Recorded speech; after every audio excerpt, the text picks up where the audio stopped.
Hindi lingid sa kaalaman ng marami na hindi naging madali ang kanilang daan. Nariyan ang mga hamon, mga puna, magkakaibang opinyon at matataas na inaasahan mula sa publiko.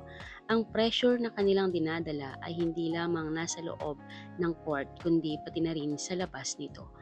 Pero sa kabila ng lahat, patuloy silang lumalaban, suot ang pula, puti at asul. Patuloy nilang pinipili na katawanin ang bansang kanilang mahal. Hindi nila hinahayaang maapektuhan sila ng ingay sa paligid.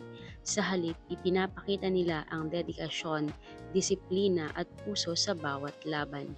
Ang tunay na pagmamahal sa bayan sa sports ay hindi lamang nasusukat sa panalo.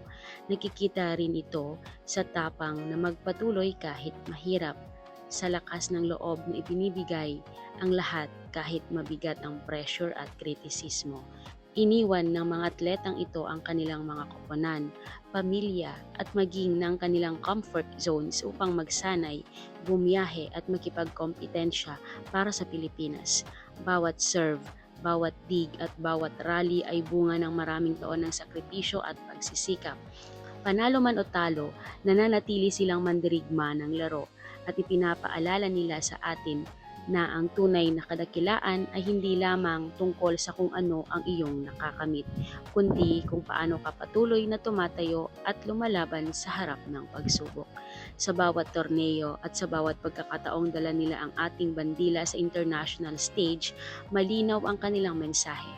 Ano man ang hamon, ipagmamalaki nila ang Pilipinas at para sa ating mga taga-suporta, paalala rin ito na ang suporta ay hindi lamang para sa panahon ng tagumpay. Ang respeto ay dapat ibigay sa mga atletang patuloy na nagsisikap at nagsasakripisyo para sa bayan. Sa buong Philippine Women's National Volleyball Team, maraming salamat sa inyong tapang, dedikasyon at pagmamahal sa bansa. Kayo ay inspirasyon sa milyon-milyong Pilipino.